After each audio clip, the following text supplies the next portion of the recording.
Marcel Turner moved like a loaded gun. Forgive me, Father, for what must be done.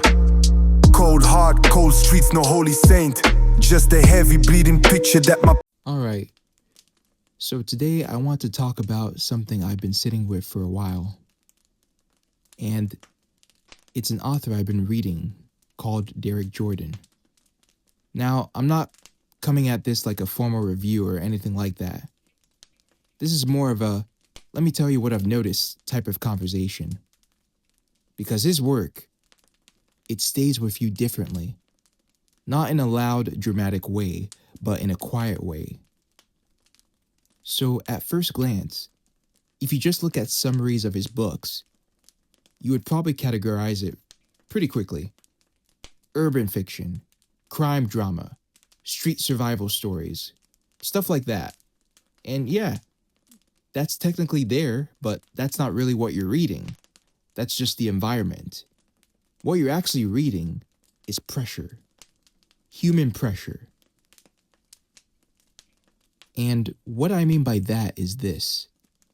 Every story feels like it's asking the same question in different ways. What happens to people when life doesn't give them soft choices? When every option has consequences? When survival starts competing with morality? That's the real theme running underneath everything. Let's take the novel Reprisal, for example. On the surface, it's a revenge story. A man named Marcel Turner loses someone close to him and decides to go after the people responsible for the damage in his world. It's pretty straightforward, right? But as the story builds, it stops being about revenge. It becomes about transformation. Because the deeper he goes into that world, the more you start realizing he's not just changing the situation, he's changing himself. And that's where things get really compelling. Because the question shifts from, will he win? To what will he become if he keeps going? Now, shift change hits differently. This one takes place in a psychiatric hospital. And what's interesting is that the violence isn't always loud or obvious. It's subtle, it's procedural, it's embedded in systems.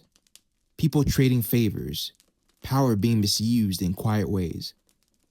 And what I find really unsettling about that story isn't chaos. It's how normal everything feels while things are clearly falling apart underneath. That kind of storytelling sticks with you because it feels closer to real life than people like to admit. Then you have A Lonely Married Man, and this one slows everything down. There's no street war energy here, no big external conflict.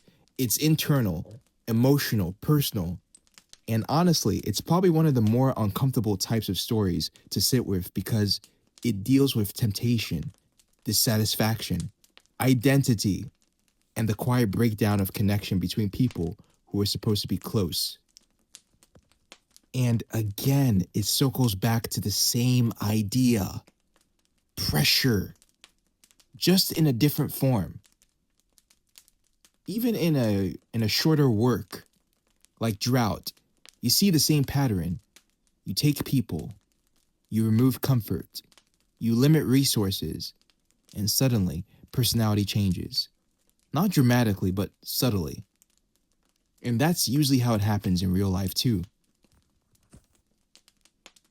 So when I step back and look at all of his work together, the thing that connects everything isn't plot. It's not genre. It's not even setting. It's pressure. Different environments, different characters, the same underlying idea. What happens when people are pushed past comfort and into survival mode?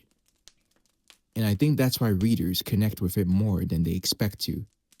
Because it doesn't feel like fiction that lives far away from real experience. It feels emotionally familiar. Even when the situations are extreme, the internal logic of the characters feel understandable. Not always agreeable, but understandable. And that's a big difference. Now, I don't think stories like this are meant to give answers.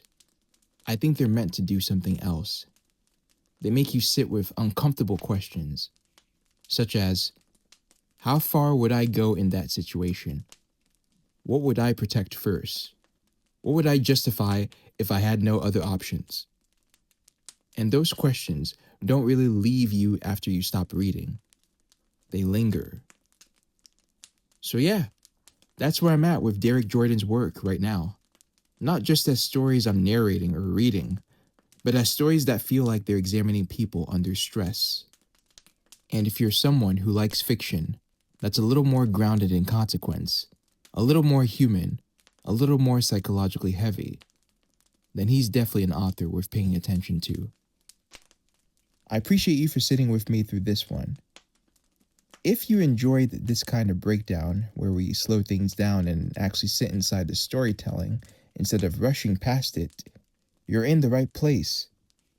Because that's exactly what Fireside Tales is about. If you're new here, consider subscribing and joining the Fireside family. And if you've been here for a while, you've already know I've got more deep dives, narrations, and cinematic storytelling coming your way soon. So stay tuned. More stories are on the way.